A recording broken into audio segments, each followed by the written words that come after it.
Hello and welcome to my channel.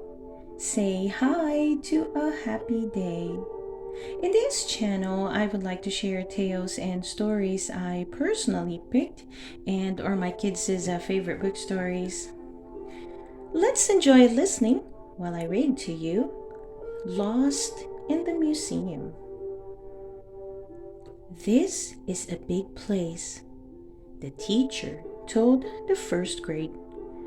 But if we all stay together, nobody will get lost in the museum.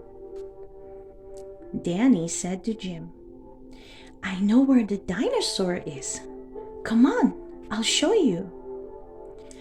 Jim had never seen a dinosaur. He ran after Danny. And Willie and Sammy, Paul and George did too. Anna Maria and Sarah started after them. Come back, you'll get lost, they called. Danny slid down the hall very fast. He slid into a room at the end. Willie and Sammy, Paul, George, Jim, Anna Maria, and Sarah ran after him. But Jim stopped. He put his head way back. He looked up. Jim heard Willie say, That is some big chicken. It's the dinosaur, shouted Danny. Jim came around the corner. The dinosaur had his arms up over his heads. The dinosaur's teeth were smiling a fierce smile. Paul said, Look out, Jim! He's going to get you.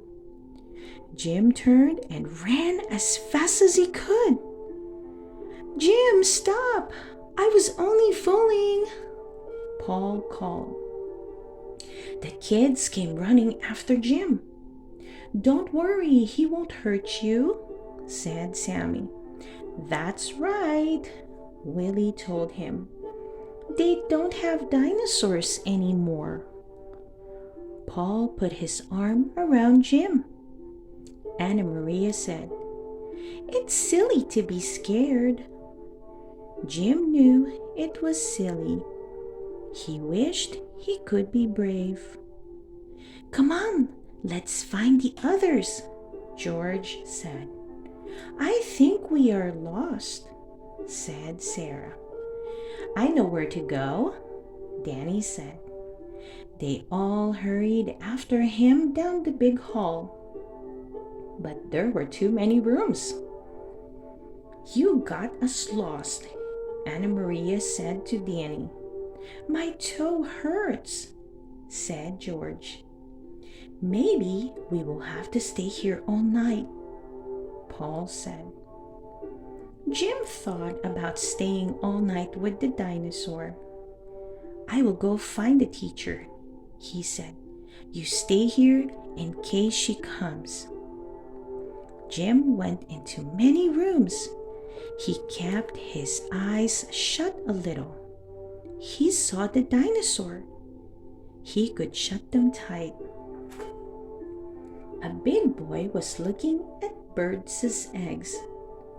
Jim said, Have you seen my teacher? Before the big boy could answer, Jim saw a red coat way down the hall. Margaret had a red coat. Jim ran to see, but somebody else was wearing Margaret's coat. Jim was so tired. He had to find the teacher. He had to bring her back to the kids. He ran on. Jim saw penguins playing in the snow like first graders. He saw a mother, father, and a child deer. The father stood with one foot in the air. Jim stopped to rest. The room was dark. At first, he couldn't see. Then a great gray whale swam over his head. He winked at Jim as if he had something nice to tell him. Jim looked all the way to the whale's tail. A lady was there with many children. "Jim!" everybody called. "Oh, Jim, we have been looking for you," the teacher said. "Where have you been? Where are the other children?" "I'll take you there," Jim said. Jim started back. He went past the penguins, past the deer. "This way, no, that way." There they were. George, Willie, and Sammy, Anna Maria, Danny, Paul, and Sarah. When they saw their teacher, George and Sarah began to cry. She hugged them. "If we had stayed together, this would not have happened," she said. Willie and Sammy said, "Jim was brave. He went to find you." "Yes," the teacher said. "Jim was very brave. But next time, remember, if we all stay together, nobody will get lost." They were so glad to be found. Everybody went to have lunch in the cafeteria. You could choose chicken and dumplings, crisp fried fish, or beef stew with 2 vegetables, but they all chose hot dogs. The end. I hope you enjoyed listening to the story Lost in the Museum. Please don't forget to hit that like button and subscribe to listen to more of our favorite book stories. See you soon!